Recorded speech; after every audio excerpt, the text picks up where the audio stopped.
Visiting Japan for the first time is exhilarating, fascinating, and perhaps above all, confusing. Where to go, what to do, and where to stay.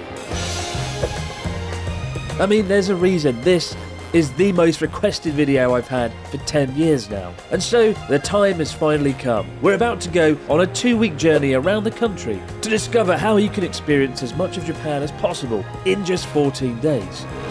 And rather than simply sit in a room and list off places, we're actually going to do the entire route. We'll get lost down Kyoto's ancient streets, wander the picturesque sleepy mountain village of Shirakawago, and have a night out in neon-lit Osaka. From ascending smouldering active volcanoes to meeting the local wildlife in Nara. We'll reveal the best locations to stay and of course taste the local dishes along the way. And while technically there's no right way to see Japan, if you're coming here for the first time, there's definitely certain places you need to see and experience to understand the story of Japan, past, present and even future. But perhaps the biggest question of all is why visit Japan right now? For many coming to Japan, it is the trip of a lifetime, especially given it is so far and it costs so much to get here. And yet, right now, the Japanese yen is the cheapest it's been in over 30 years, and so your money will genuinely go a lot further. But what about the flights? And thankfully, it's never been easier to find cheap flights to Tokyo either, especially thanks to today's sponsor, Skyscanner. Whenever I'm travelling between the UK and Japan, Skyscanner is always the first place I head to. It's the best way to search the web for the cheapest flights. Scanning the internet across 80 billion prices every single day. Just whip out your phone and open up the app. And thanks to their 1,200 partnerships across flights, accommodation and even car hire, you can practically prepare your entire journey from start to finish, all from within your pocket. Grab the Skyscanner app now on iOS and Android or on desktop with the link below and find yourself the cheapest flights, so you can save all that precious pocket money for all the amazing things we're about to do in 14 days across Japan. The vast majority of tourists flying into Japan arrive at Tokyo, Haneda or Narita Airport, and so our journey begins and ends in Tokyo, where you have the daunting choice of choosing where to stay. In my view, the best two places are either Shinjuku, the chaotic awe-inspiring entertainment district, or Asakusa and Ueno in the east of the city. And personally, if you're new to Japan, I do recommend staying in Asakusa for the first stretch in Tokyo, where things are slightly more laid back around the Sensoji Temple and the old traditional streets. The first 3 days of our itinerary will be spent in Tokyo. However, given we'll be back here at the end of our trip, we've actually made the entire list of things to do in and around the Tokyo area at the end of this video. So stick around to the end to find out what to do. While the Tokyo area can feel absolutely endless, there's still so many amazing day trips to be had just outside of the city, where you can catch your breath and recover from the traumatic jet lag, all in a more relaxed atmosphere. And so today we're off on a trip to the ancient coastal town of Kamakura and the neighbouring port city of Yokohama. With one long day, it's possible to explore both cities back to back, just a 45-minute train journey outside of Tokyo. And we start our day at Kamakura, a city that's often referred to as the Kyoto of East Japan. Despite being a relatively small city, Kamakura punches well above its weight. In the 12th century, the first shogun, the military ruler Minamoto no Yoritomo, set up his military government here, ushering the era of the Kamakura shogunate that lasted 2 centuries. As one of Japan's 3 ancient capitals along with Nara and Kyoto, which we'll be visiting later on during our trip. Unsurprisingly, you're spoiled for choice with the city's many shrines and temples. But it's the jaw-dropping Kamakura Daibutsu that really steals the show, looming overhead at 43 feet and weighing an astonishing 103 tons. Gazing down upon well-wishers and awestruck travellers for over 500 years. And I'll never forget the first time that I laid eyes upon it over 10 years ago. When I first moved to Japan 10 years ago, I lived very far north, and my first trip within the country was actually to Tokyo. And after about 4 or 5 days, I was thoroughly burnt out in the world's largest city. And then I came here to Kamakura, and I saw the great Daibutsu statue that was first built in 1252. I felt something here in Kamakura that I didn't really feel in Tokyo, and I think if you end up in Tokyo 4 or 5 days, maybe you'll feel how I felt. And Kamakura will be the remedy to being overwhelmed, as he will be in Tokyo. While Kamakura's Great Buddha might be the most photogenic, it certainly isn't the largest ancient Daibutsu statue in Japan, as we'll discover later on during our trip in Nara. Kamakura is a very walkable town, and it's not uncommon to spot tourists darting around the quiet back streets dressed in kimonos, which you can rent at shops throughout the city. Tell the other bears what you saw. What is this? This is supposed to be a kimono shop, but it's never looked more threatening. These bears just chained up to the wall. There you go. If you want to get dressed up to enjoy your time in Kamakura, this is the place to do it. Well, Kamakura's most important Shinto shrine is Shirakawago Takayama on a hill overlooking the city.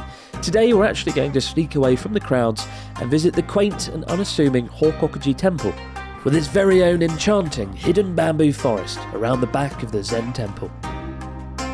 This is really bloody beautiful. I think most people know the Arashiyama bamboo forest in Kyoto, which we're actually going to later on in this trip. But here, behind Hakone temple, Kamakura, got a much smaller but much quieter bamboo forest with 2,000 trees to enjoy. Honestly, I think I prefer it. It's a secret, don't tell anyone about it. One criticism of temples and shrines is it can often feel like a very passive experience, typically without seats to sit in and appreciate the atmosphere. But here you can sit, relax and enjoy a piping hot cup of rich matcha green tea while looking out across the sensory retreat of Hakone's luscious bamboo forest.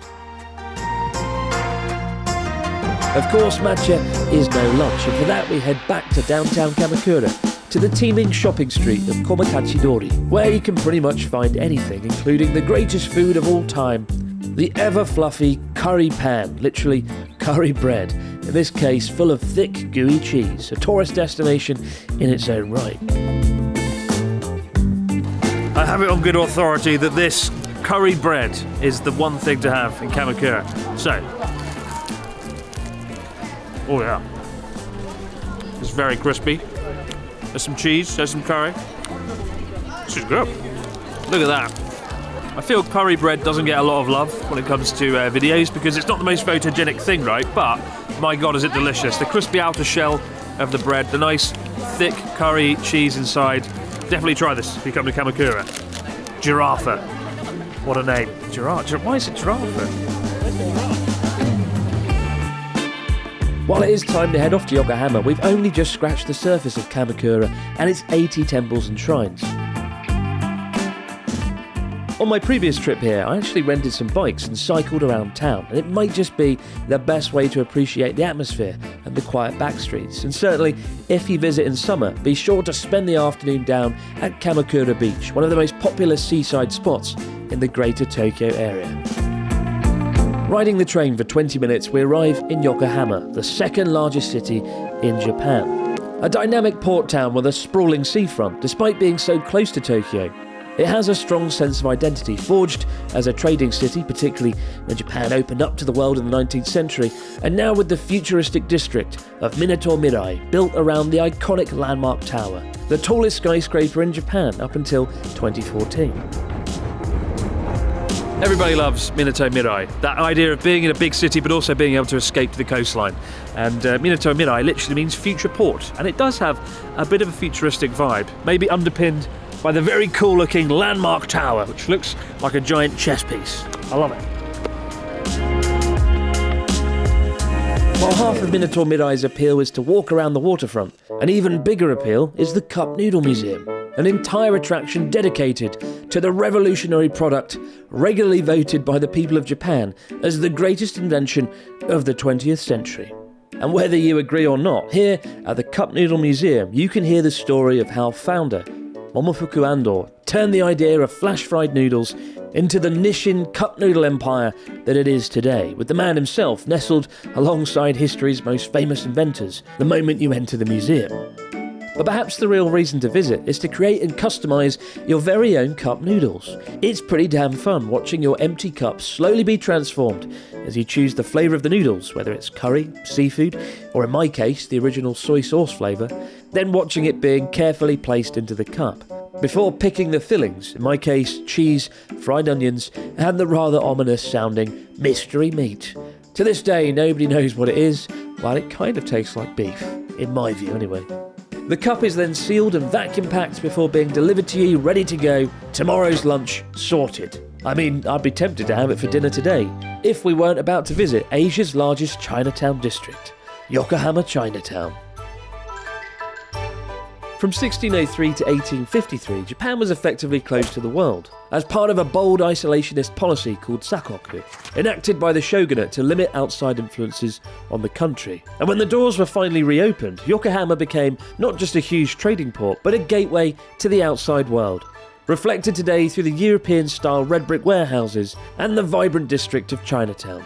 If, like me, you're into your nighttime photography, you'll be spoiled for choice down the colourful streets with lanterns blowing in the wind and steam rising from buns and dumplings being boiled and cooked at the many stands throughout town. It's the perfect place to enjoy some mouth-watering nighttime street food. Just be careful if you do go for the dumplings, they're as delicious as they are explosive. After a pretty chill day at Kamakura and Minato Mirai, it's back to the action in Chinatown, the biggest Chinatown in all of Asia, after actual China.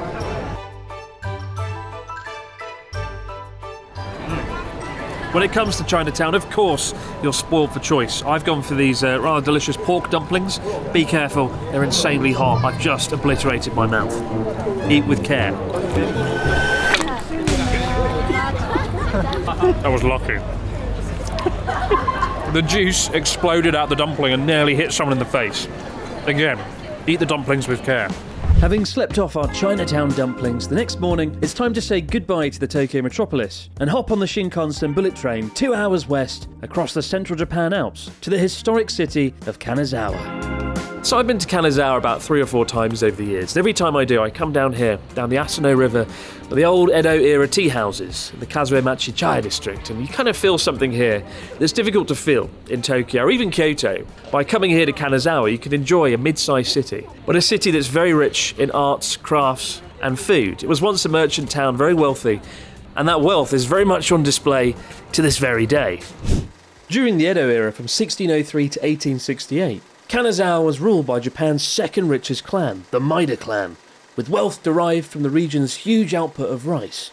And given the dangers of being the second richest clan in Japan and so as not to arouse suspicion from the shogun and the all-powerful Tokugawa clan that ran the country, instead of spending their wealth on militarization, the Maidas ploughed the money into cultural and artistic pursuits inspired by Kyoto, leading Kanazawa to be bestowed the title of Little Kyoto.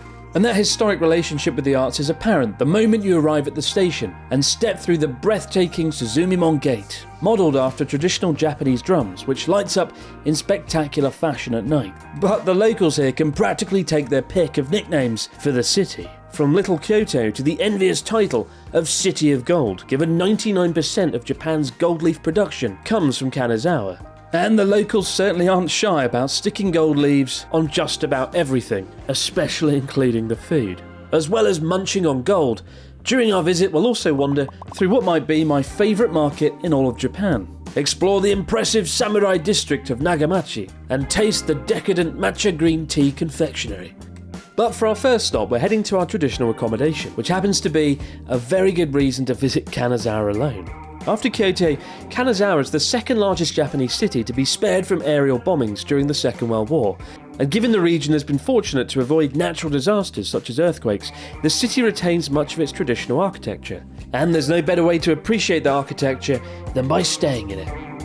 With the tatami straw mats, shoji paper doors and exposed wooden beams, the natural materials instantly cultivates an atmosphere of relaxation. And with the windows still letting light in while closed, you can shut yourself away from the world and have a quiet moment to yourself. It's almost like having a holiday within a holiday.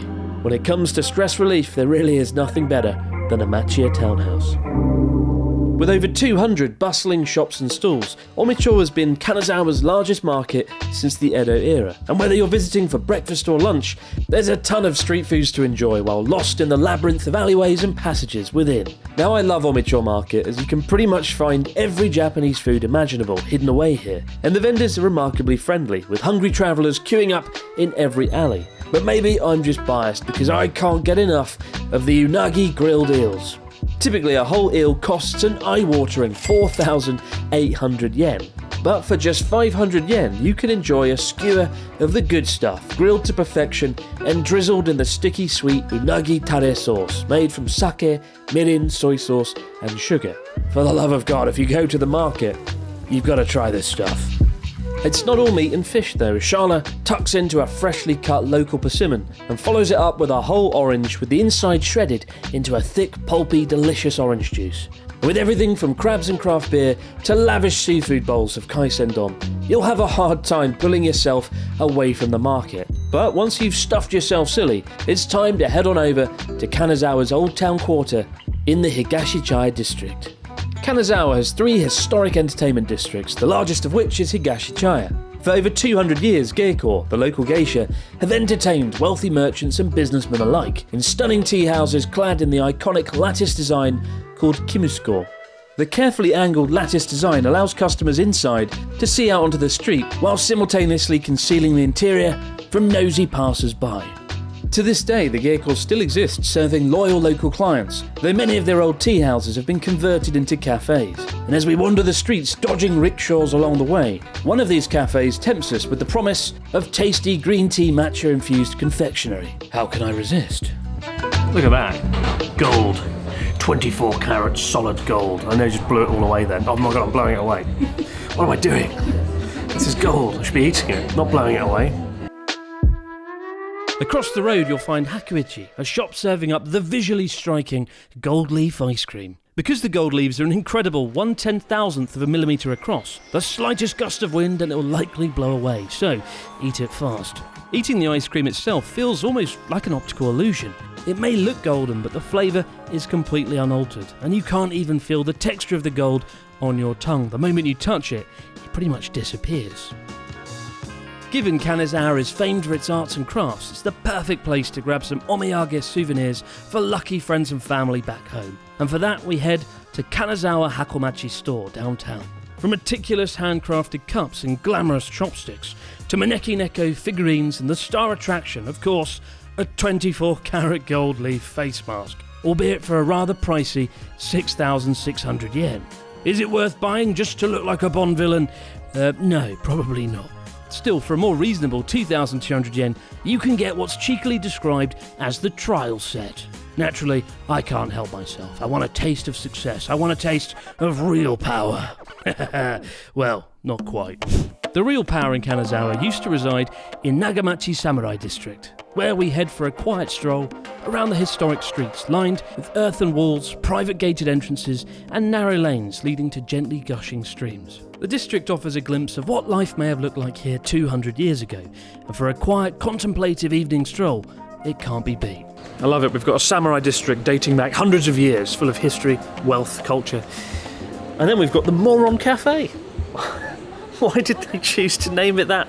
We'll never know.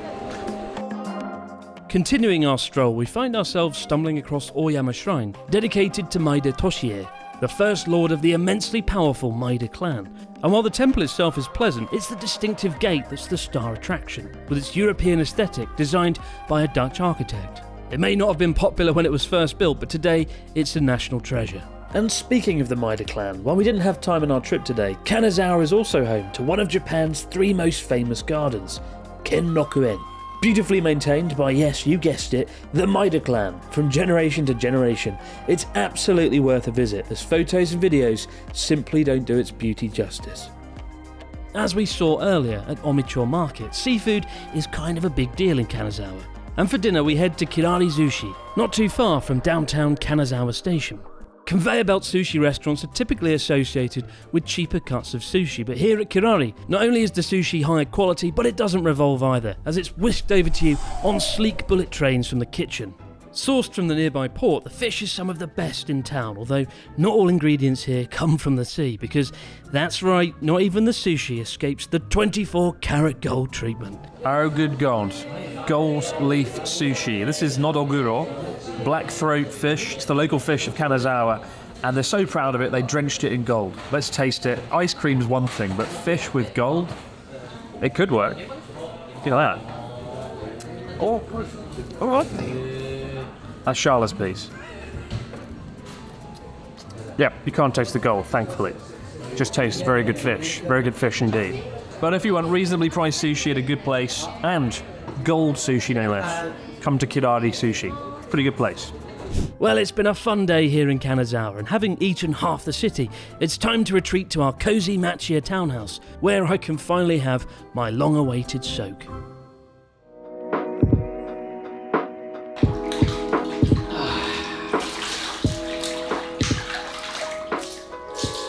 The goal! The goal! It's time to leave Japan's west coast behind and head inland to the central Japan Alps.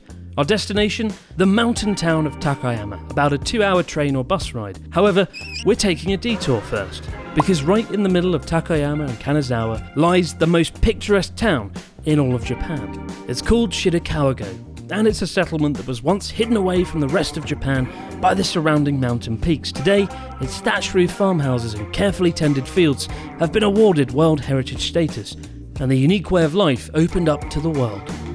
The first time I saw a photo of Shirakawago, I thought it must be Photoshop. Surely it can't be this good. And then I came here, and it really is as jaw-droppingly stunning as it looks. And while it does look best in summer when the rice is in full bloom, it's pretty damn nice in autumn as well. And winter, when it's caked in snow and it's got a very cosy vibe going on. I think no matter what time of year you come to Shirakawago, you'll certainly be rewarded. It really is like a Hayao Miyazaki movie. I say it a lot, but this time, it really is. Shirakawago's thatched roof buildings are called Gashozukuri, and they're not just aesthetically pleasing, but absolutely essential in handling amongst the highest snowfall on the planet in the winter months.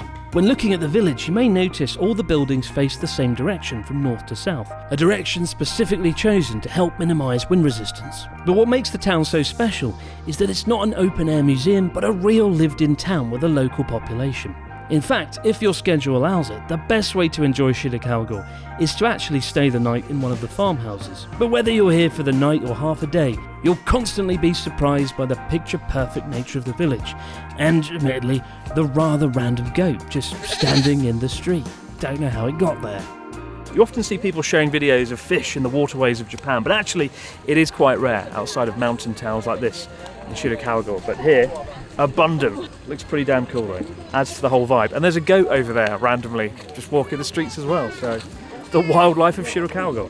You never know what you might find. If there's one dish to try at Shirakawago, it's actually a dessert. Japanese custard pudding, served up in impressive glass jars at the aptly named House of Pudding. And my god, is it delicious. It's easy to see how it recently won the title of Japan's Best Pudding 2023. The House of Pudding. We had to stop. Good God. That is so creamy. Oh my god. The aesthetic jar as well. Beautiful aesthetics. Don't come to Shirakawago for the nice buildings or the goat. Come for the House of Pudding, because it really is that good. It's just insanely delicious. Heading a further 50 minutes into the central Japan Alps and stuffed full of treats from the House of Pudding, at last we reach the mountain town of Takayama. Takayama might just be my favourite town in all of Japan. I mean, the journey through the towering central Japan Alps to get here alone might just be worth it for that. But with its gushing streams and traditional architecture, it's no surprise a lot of travellers coming here say it's a bit like stepping back in time. And the fact that every street food here pretty much features the local Hidawagi beef is also a pretty big bonus as well. Despite its isolated location, Takayama has long enjoyed a level of prosperity thanks to its high-quality timber and expert craftsmen that led to the region being directly controlled by the ruling Tokugawa shogunate for the duration of the Edo era. They really did want that timber. Today there's an undeniable retro vibe around town, with its old-school signboards and the Showa-kan Museum celebrating 20th century Japan. Meanwhile, even convenience stores like Family Mart attempt to blend in by shunning their bright green logo in favour of a more sleek wooden design. Checking into our accommodation first, while it may not be quite as spacious as the Kanazawa Machiya, the view certainly makes up for it, as we gaze out across the Miyagawa River and the Old Town Quarter with the crisp mountain air blowing downstream. Takayama Old Town, like Kanazawa, has done an impressive job preserving its old buildings, filled with shops, restaurants, and even a sake brewery, with travellers queuing up for the many street foods on offer. And I can't help but join in the fun after spotting a stand selling the local Hidawagi beef on a stick. Wagyu steak at a restaurant will set you back about 6,000 yen typically. Here you can enjoy a stick of the good stuff for a mere 600 yen. What a bargain. The one street food you need when you come to Takayama. You won't regret it. What I love about Hidagiri is they're not very snobbish about how they use it. A lot of places, when it comes to Wagyu, you have to have it in a certain way. Here, they serve it on a stick, they serve it on sushi, they serve it in buns. They're not afraid to use it, and they're very proud of it, and I can certainly see why. My God, try this. Try this when you come to Takayama. Thank me later. If there's one place worth stopping by in Takayama, it has to be my favourite museum in all of Japan, Takayama Showa Museum. While the Showa era spans the reign of Emperor Showa from 1926 to 1989, it's most commonly associated with the post-war era, when Japan experienced an economic miracle as the economy boomed and the arts flourished. It was a time Japan found a renewed sense of identity, and today it's looked back on incredibly nostalgically, especially as the bubble burst in the early 90s and the country went on to face the lost decade. The attention to detail in the museum is genuinely breathtaking, with entire shops and districts faithfully recreated with old memorabilia. Eagle-eyed viewers may even recognise it from the Dr. Jelly commercial, which we filmed on location here in the retro diner. Where history was made, Dr. Jelly 2 commercial, shot right here about 3 years ago now. Can't believe it. Well, I love the way there's just these little sets in every part. This one's a diner, you've got a cinema, a school, 1950s house, hairdressers. Such a cool place, my favourite museum in Japan, by far. It is like coming back in time. The attention to detail is ridiculous. Honestly, for the museum alone, a visit to Takayama may well be justified. If I could live one place in Japan, it would be here. Every day would be the 60s. Every day. Travelling back in time is hungry business. Fortunately, just across the road is a quaint and somewhat random Scottish-inspired cafe, aptly named Bagpipe. Of course it is. The interior is filled to the brim with clocks and trinkets, with the atmosphere of Mrs. Doubtfire's sitting room. Having just travelled back to the 60s at the Showa Museum, Bagpipe feels like a natural extension. But with its delicious menu of desserts, sandwiches and coffee, it's a pleasant spot to sit, relax, and enjoy looking out onto the streets of the old town quarter. If you're not able to make it to Shirakawago, Takayama is also home to the Hida Folk Village. While it's not a real lived-in town such as Shirakawago, the impressive open-air museum is definitely worth a visit, so you can explore the Gashozukuri homes firsthand. It's also a lot easier to get to than Shirakawago, just a 5-minute taxi ride from Takayama Station. It's been quite the journey through central Japan, but it's time to say goodbye to Shala and head 3 hours west by train to Kyoto, the first of 3 cities that we'll visit in Kansai region. Kyoto is the soul of Japan as the nation's cultural capital. The antidote to the modern concrete jungle of Tokyo, it's easy to spend days on end wandering through the city's 2,000 shrines and temples, or lost down the back streets enjoying a quiet moment. Arriving in Kyoto, we meet up with my good friend, the ever-cheeky Natsuki, who, as a resident of North Japan, hasn't ever explored the cities of Kyoto, Osaka and Nara. It's certainly going to be a lot of fun living vicariously through Natsuki's reactions to some of Japan's most spectacular sights over the next few days. And our first stop is to head to our accommodation. With an abundance of options in Kyoto, the best location to stay is arguably Higashiyama, on the east side of the city, where you'll have easy access to the largest historic quarters. And while hotels are in abundance, we've decided to stay in a Machiya wooden townhouse. Machiya townhouses are sadly on the decline, with nearly 800 lost every single year.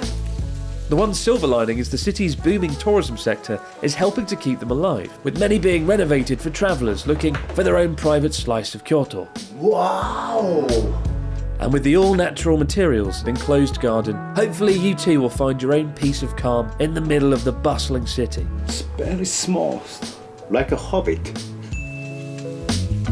And when the rain gently pours off the Kawada roof tiles, as you gaze out into the tiny private garden from your bath, you too will know you've made the right choice choosing to stay in a Machiya, the quintessential Kyoto experience. With Natsuki's early afternoon soak out of the way and the rain finally clearing, we head to South Kyoto to climb up the city's most famous shrine, Fushimi Inari. With 10,000 red torii gates snaking up through the luscious forests of Mount Inari, Fushimi Inari is an ancient shrine dating back to the 8th century, before Kyoto even became the capital of Japan, and it's dedicated to Inari, the Shinto god of rice, agriculture and fertility. Given Mount Inari is 233 metres, you can reach the summit in about 30 to 40 minutes. But here there's no real destination. It's the breathtaking journey through the gates that's the reward. You might be wondering where all the gates come from, and they're actually donated by companies and individuals looking for good luck, with their names and the dates of their donations inscribed on each and every gate. And unsurprisingly, a Torii gate at Fushimi Inari certainly doesn't come cheap. How much do you think one of these gates costs, Natsuki? 10,000 yen. It's cheap, isn't it? Cheap. One small gate Yeah. is 400,000 yen. Fuck off. Bigger. A big gate is about 1,000,000 yen, for $8,000. You've got a hair salon though, your business. Yeah. Why not get a gate for your business to, help the customers? Good idea. Yeah, for your hair salon. How much money have you got? What have we got here? 5,000 yen. 5,000 yen. We just need Miniature, doll size. we just need another $8,000. Oh dear. God. I'm dream. Get the dream. Natsuki's Torii Gate dreams seemingly shattered. Hopefully dinner will cheer him up as we return to Higashiyama and the finest tempura restaurant in all of Kyoto, Tempura Endo. Every time I find myself in Kyoto, I visit the restaurant, and I've essentially bribed Natsuki to join our trip with the promise of crispy gold-battered wonders that lie in store. From the moment you step inside, you're hit with the tantalizing rich aroma of the batter. And similar to a sushi restaurant, each dish, whether it's fish, vegetables or meat, is battered one at a time and placed before you. And how does it taste? Well, I'll let Natsuki give the verdict. So good you'll drop your chopsticks. The next morning we head to Arashiyama, a 30-minute journey to the north of the city and home to many of Kyoto's most treasured temples and shrines. As you cross the striking Togetsu-kyo Bridge and wander along the banks of the Katsura River, you'll find what may be my favourite spot in the city, with boats quietly drifting upstream against the scenic backdrop of the neighbouring Arashiyama Mountains. Our first stop is the Bamboo Grove, with the cool morning breeze blowing through the forest. It's an almost otherworldly ethereal sight as we follow the winding path through the trees. Stroll through the forest and you'll soon come across the World Heritage Site of Tenryuji, one of Japan's greatest Zen temples, built in the 14th century in dedication to the recently deceased Emperor Go-Daigo. Tenryuji's beautifully landscaped garden and pond have been practically untouched for 700 years, and it's a place to sit, relax, and enjoy a quiet moment of contemplation. But don't get too comfortable. As we climb Mount Arashiyama, and the reward at the top isn't just the incredible panoramic views over Kyoto, but an encounter with 120 snow monkeys that call Iwatayama Monkey Park home. It's quite a sight being able to get up close to the monkeys as they walk around the visitors without a care in the world, but it's important to point out they are wild, so don't get too close and certainly don't look them dead in the eye unless you want a trip to buy some bandages. I should have known. It wasn't the temples, the culture, nor the history that attracted Natsuki to Kyoto. It was the monkeys, naturally. Wow, great monkey. Heading back down the mountain, it's time to visit Kyoto's most extravagant structure and the darling of every Japan guidebook front cover ever made, Kinkakuji, aka the Golden Pavilion. Built as a swanky holiday home for Shogun Ashikaga Yoshimitsu, the pavilion itself has tragically burned down twice, most recently in 1950 by a fanatic monk, before being rebuilt in 1955. Kinkakuji Golden Pavilion, shimmering in the afternoon sun. It is stunning, but you will have to fight for a space to see it. As we are, we've had to queue for quite a while. But the view's most certainly worth it. It really is pretty spectacular. What do you think? I feel so rich man. You feel so rich, man. And you will too, if you come to the Kinkakuji Temple. In the late afternoon, an hour before dusk, we return to Higashiyama to catch a glimpse of Kyoto at sundown from Kiyomizudera Temple. Higashiyama is absolutely huge, and the journey through the maze-like streets really is half the appeal of exploring the area. The moment we arrive, we're instantly rewarded with a view of the Asaka Pagoda, a remarkable 5-story pagoda which has stood here on the hillside for over 600 years. As we continue our walk up to Kiyomizudera, we increasingly find ourselves sidelined by the many shops that line the streets selling confectionery, pottery, crafts and sake. It's only a matter of time before the inevitable. And Natsuki's just bought a terrifying mask to scare the locals. It's not one of the nice ones either. Brace yourselves. Natsuki. Oh dear.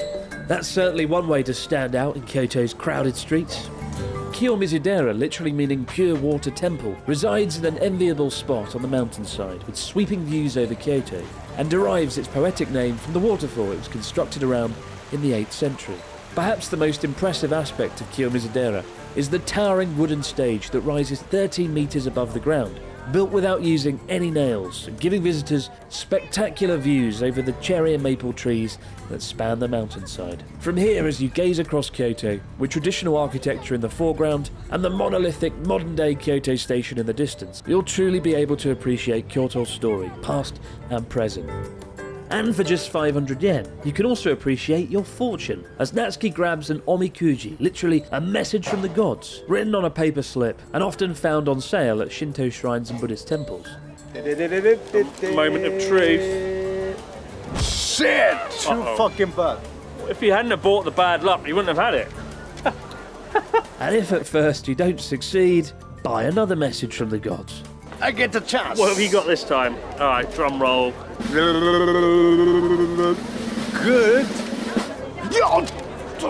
Is it good? So good. Very, Very good.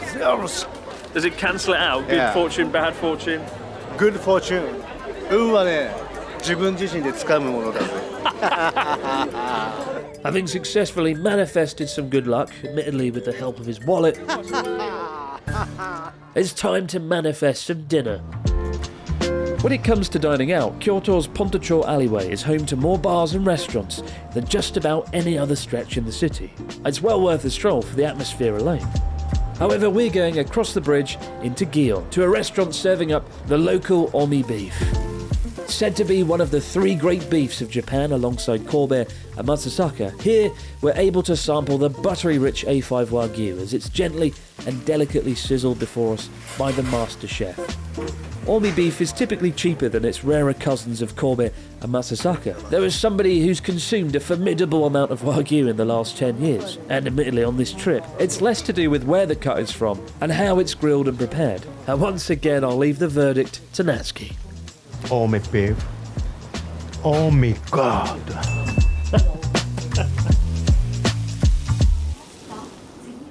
While we've only just scratched the surface of Kyoto, given how truly overwhelming Kansai region is for its sights, it's time we ventured off to our next city, the ancient capital of Nara.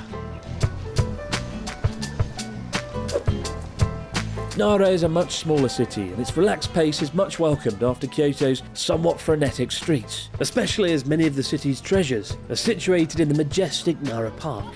As we stumble from the station to the park, we chance upon the most famous shop in town, serving up yomogi mochi rice cakes, deliciously fluffy parcels of rice that have been relentlessly pounded down, dusted with soybean flour and filled to the brim with generous amounts of gooey red bean paste. The perfect breakfast. Yomogi mochi. Probably the most famous mochi in Nara. Every New Year's Eve you see this shop featured in Japanese news. They're pounding the rice cakes down. And yeah, it's very gooey. Very nice. Bubble gum. I like bubble gum. It's quite a dangerous sweet though. Many people actually die choking on this stuff every year, so be careful when eating it. It's very chewy. Don't talk while eating it as well. As we make our way into Nara Park, we come face to face with the local deer. Admittedly not that hard, given 1,200 Sika deer call Nara Park home. The deer are remarkably friendly, especially when they spot a fistful of crackers. Who'd have thought it? And before accepting the crackers, if you bow to the deer, they too will bow in return. Such civilized creatures. Well, not quite. Things can get out of hand pretty damn fast. Once they discover the crackers, the seemingly composed deer soon become, well, pretty crackers, as Natsuki unfortunately discovers firsthand. If there's one thing to see in Nara, it's a temple. But not just any temple. This alone is a good enough reason to visit Nara, the Todaiji Temple, one of the largest wooden structures on the planet. It's not just the fact the exterior looks like the sort of place you'd have a video game boss battle, but it's what's inside, one of the largest bronze Buddha statues in all of Japan, and it is spectacular. Todaiji means Great Eastern Temple, and it was built in 752 as the head Buddhist temple in all of Japan. A colossal 49-foot tall daibutsu awaits you inside, weighing an astonishing 500 tons. Around the back you'll find a pillar with a hole in its base the same size as the nostril of the daibutsu. It's said if you can squeeze through it, you'll be granted enlightenment in your next life. Unfortunately for Natsuki though, the next life isn't looking so good right now. After 2 failed attempts and having lost all his pocket money, Natsuki reluctantly gives up. Better luck next time. Todaiji is quite the blockbuster temple, and it seems only fair that it's matched by one of the most visually impressive shrines in the country. On the opposite end of Nara Park, we discover Kasuga Taisha, Nara's most celebrated shrine. Built to protect the city and famous for its 3,000 stunning lanterns donated by worshippers hung from the walls around the shrine. If you want to see the lanterns illuminated, they're only lit up twice a year in February and August. Something I imagine the monks are fairly grateful for. That's certainly a lot of matches. After the chaos of Kyoto streets, it's been really damn pleasant wandering Nara's mountainside temples and quiet streets. But now, it's time to dive back into the grit and the glamour that is Osaka, my favourite city in Japan. Osaka, the nation's kitchen and the party capital of Japan. Grittier and more laid back than its bigger brother Tokyo, Osaka is in its element at sundown when the city's billboards burst into life around the Dotonbori Canal. Luckily we're staying nearby, but before checking into our somewhat unusual accommodation, we first let Natsuki take it all in, given somehow it's his first time ever to set foot in Osaka. My God, Osaka at night. I think it's the only place that can rival Shibuya Crossing in Tokyo for the wow factor. For that moment where you take one big look and go, oh my God, where am I and what's going on? I think this might well be my favourite spot in Japan. But the best thing about Osaka, of course, is that it's known as the kitchen of Japan. So it's time we sampled some of the things in the kitchen. Street foods in an abundance around Dotonbori at night. Yakitori skewers, pancakes, and of course the most famous street food of all, takoyaki fried octopus balls. Chopped up octopus, drenched in batter and doused with tangy Worcestershire sauce, green onion, pickled ginger and mayonnaise. With 8 balls all for the price of 600 yen. What an absolute steal. But be warned, the food does come with one ever so slightly dangerous downside. Yeah, the first mistake of takoyaki, wait about 10 minutes because it is like molten lava. Oh my god. 地獄の温度だこれはもう。何これ。Be careful. Oh. 無理。 Oh dear, we'll never learn. Having incinerated our mouths, it's time to check into our accommodation. The area surrounding Dotonbori is, in my view, the best place to stay in Osaka, so you can enjoy a night out, but also because it is well connected. And tonight we're staying at the Hena Hotel, staffed entirely by robots. Wow. Robots. As we're greeted at check-in by 2 multilingual robot dinosaurs. T-Rex. The hotel chain can be found throughout Japan and straddles the fine line between being cool and gimmicky. But the rooms are good value for money. Don't be deterred if you're not someone who enjoys robot dinosaurs. What a sentence to say out loud. Calling a hotel stand.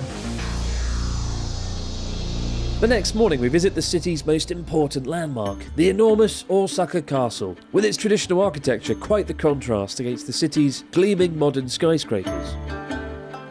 Osaka Castle might not be the best preserved castle in Japan. That title goes to Himeji or maybe Matsumoto. In fact, the entire inside of it is a museum and there's an elevator, which they certainly didn't have back in the Edo era. But what you'll find when you come here is a visually striking castle that is breathtaking in its scale. And the fact that it's got the moat still there that surrounds the castle, the huge sprawling gardens, it really is a sight to behold.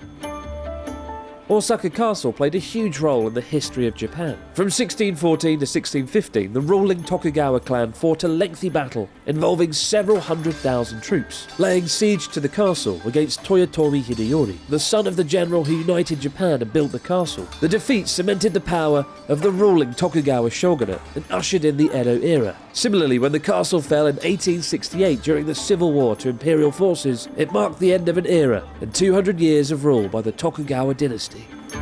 While the view from Osaka Castle is great, the queue isn't quite so appealing. And so we head to the retro district of Shinsekai and head up the Tsutenkaku Tower for an equally impressive view of Osaka's vast cityscape.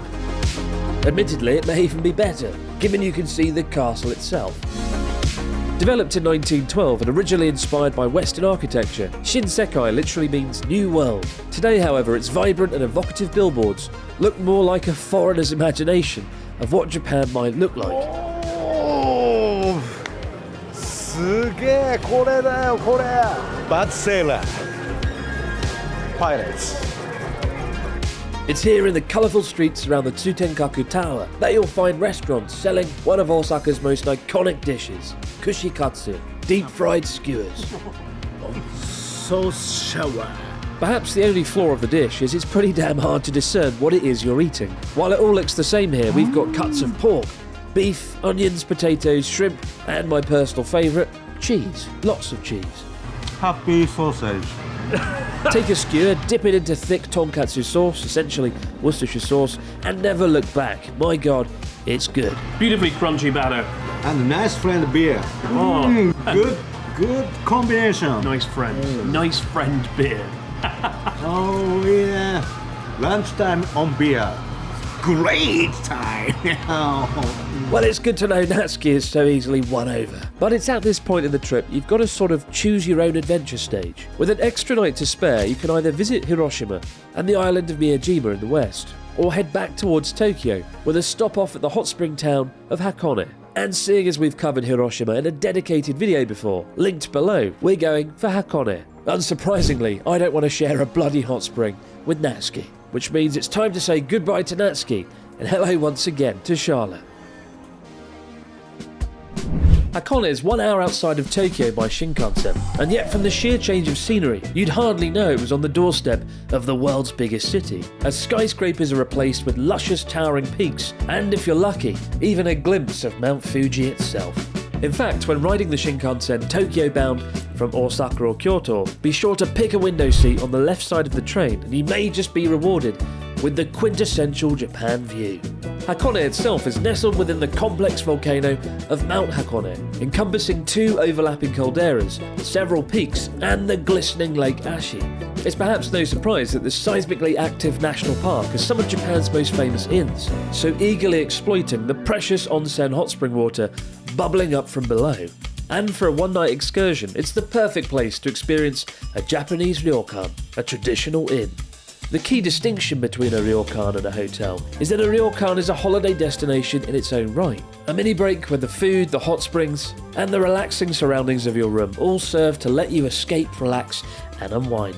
Whatever ryokan you choose, when checking in, the ritual is typically the same. Shoes are removed at the entrance, your dinner and breakfast time chosen in advance, a brief tour of the characterful lobby, and finally escorted up to your room. In this case, we find a beautifully illuminated room. And tucked away on the balcony, a Ryotenburo outdoor bath, the star of the show, overlooking the mountainside scenery. And before heading down for our kaiseki dinner, how can I resist a cheeky dip? Kaiseki means traditional multi-course dinner, and hot springs aside, it really is the star attraction of staying at a ryokan, and admittedly the reason the experience costs a lot more than a regular hotel, with an emphasis on fresh seasonal ingredients, and so beautifully preserved you may even feel a sense of guilt devouring it. There's a good chance it'll be one of the finest meals of your trip to Japan, so choose your ryokan wisely. Here we're served up an assortment of seafood in no less than 12 immaculate dishes, followed up with the most picture-perfect sukiyaki hot pot, topped with marbled A5 Wagyu beef. I don't know whether to eat it or take a photo of it and mount it on my wall. Actually no, I'll definitely just eat it. Breakfast is no different either. At 8 AM the next morning we awaken to find yet another artistically prepared meal of fish, omelette, mushrooms and rice awaiting us downstairs. As we head out after breakfast to enjoy the Kashikiri Onsen. While all ryokans have hot springs separated for men and women, Kashikiri means reserved private bath, allowing couples or families to enjoy a large private bath all to themselves. We've managed to reserve it for a whole hour, although at 45 degrees Celsius, around the 20-minute mark, while submerged in the creamy mineral-rich waters, you'll start to transition from relaxation to boiled frog fairly fast, so be careful not to enjoy it too much. After drying off, it's time to head to the very source of the hot spring water that's been spilling into our bath. 3,000 years ago, Mount Hakone erupted, leaving behind the sulphuric hellscape that is Owakudani, literally the Great Boiling Valley, at 1,040 metres near the summit. Today, thousands of travellers ride the Hakone ropeway daily to see it firsthand, with the cable car rather ominously almost directly over the fuming vents below. But seeing as we rented a car, we just drove up. Admittedly, a far less impressive journey, but ultimately with the same rewarding view of Mount Fuji, magnificently looming 3,776 metres overhead. My God, we got lucky today. One of the best views in all of Japan from the top of the Hakone ropeway, Mount Fuji itself. No matter how many times you look at it, it always takes your breath away, especially when it's caked in snow in the early winter months. Yes, you have no idea how hard it is to get this shot. It's always in the clouds, so I'm very happy today. Meanwhile, over by the ropeway, crowds gather to gaze upon the Great Boiling Valley. Up until 2015, visitors could actually hike through the valley, but due to volcanic activity it was subsequently closed off, serving as a sinister reminder that Japan's seismically active landscape is as treacherous as it is captivating. Jesus, it's like Mordor down there, the gateway to hell itself. All the sulphuric steam puffing out, billowing across the mountainside. Oh, the view is damn good, not only Fuji, but also looking out towards Tokyo, with the cable cars going in front. This is actually my first time to ever come up the Hakone ropeway, and I've been really impressed by the views, the atmosphere. Can't recommend it enough. Definitely come up here. And if you're lucky, as we were today, you might just get the best view of Mount Fuji in all of Japan. If you're feeling peckish, be sure to try kuro tamago, literally black eggs, placed into baskets and dunked into the 80-degree hot spring for an hour, the iron in the water turning the shells black. According to local legend, it's said that a hard-boiled kuro tamago will extend your lifespan by up to 7 years. Not bad for 500 yen. If we hadn't spent an hour stumbling around trying to find black eggs, we might have been able to go to Hakone Shrine, that sits on the shores of Lake Ashinoko. It's here you'll find one of Japan's most photographed torii gates protruding from the water, after a short stroll through the quaint forest. Meanwhile, beyond the torii gate, you might spot the Hakone pirate ship, quietly sailing across the lake. Why not hop aboard and enjoy the local scenery while living out your one-piece fantasies along the way? While we rented a car from Odawara Station and drove 45 minutes up the mountain to Hakone, the area is incredibly accessible without a car, with buses and local trains available. But with that, it's time to return to Tokyo. Well, it's been quite the journey, but we're back where we started, in Tokyo, with a few days to explore the world's biggest city. And this time we're staying on the other side of town, in Shinjuku. Shinjuku is the Tokyo you've seen in the movies and anime. Intense, futuristic, and relentless. The good thing about exploring it all on the tail end of the trip is you've kind of settled in at this point, and so you can appreciate it better. Hopefully you'll feel a lot less confused than when you first arrived. And given we're here in Shinjuku in the evening, it's time to discover what makes Japan's largest entertainment district worthy of the title. Explore the narrow alleyways of Umide Yokocho, literally memory lane, and sample the 60 tiny bars and restaurants within, with grilled yakitori skewered chicken in abundance. Or grab a drink in Golden Guide, a conglomeration of tiny retro bars with an undeniably cyberpunk atmosphere. For my money, Shinjuku is the best place for a nighttime stroll in Tokyo, but please be careful not to follow the street touts. Folks on the street encouraging you to visit their bars at discount prices. They're often linked to terrible scams, with drinks being spiked and credit card bills being run up by unsavoury characters. In fact, I've made a whole video dedicated to this that I'd strongly urge you to watch before having a night out in Tokyo.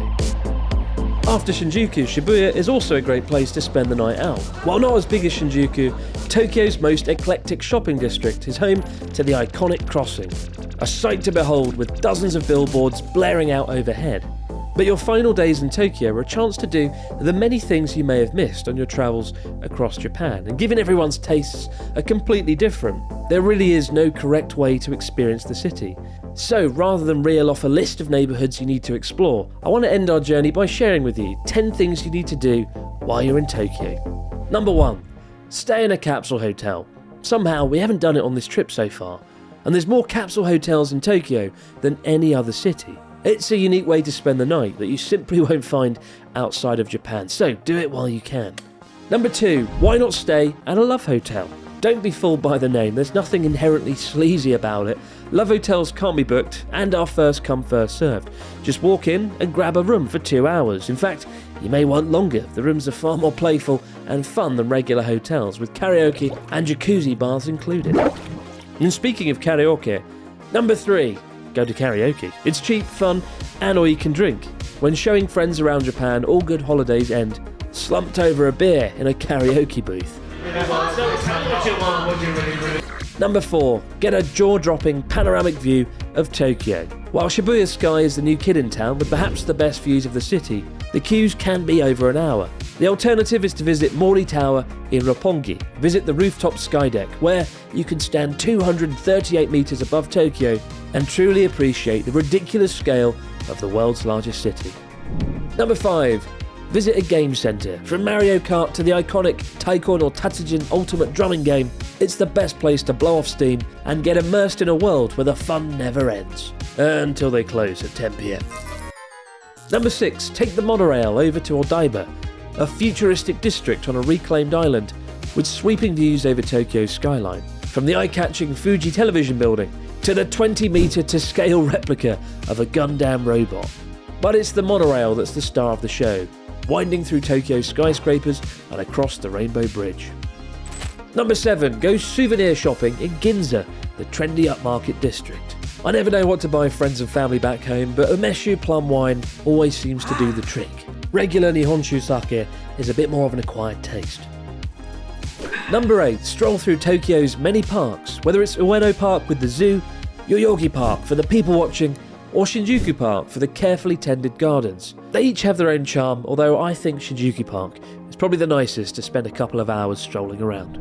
Number 9, go shopping for retro second-hand goods. Nobody does second-hand goods better than Japan, where people actually take care of their possessions. Whether it's Super Potato, the video game shop in Akihabara, where you can pick up a Super Famicom as if it's practically brand new, or the cavernous Nakano Broadway shopping centre, filled to the brim with rare items you simply won't find anywhere else. And number 10, eat some ramen, because somehow we forgot to do it on the rest of our trip.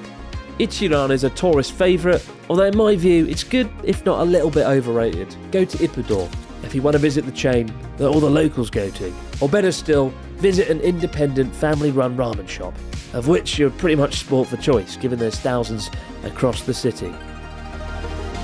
And then finally, the hard part, get on the plane and go home. But don't worry, you'll be back. Many thanks for watching, guys. I hope you enjoyed our epic 14 days across Japan. But what was your favourite place we visited? And remember, most of the locations we explored on this trip have actually got entire videos dedicated to them, such as Osaka, Fukuoka, or even Asakusa district in Tokyo. We've listed them all in the description box below, so you can find them easily and put them to good use on your trip to Japan. And if I learned one thing from this entire trip, it's if at first you don't get the fortune you want, keep buying fortune, and eventually you'll get what you want to hear.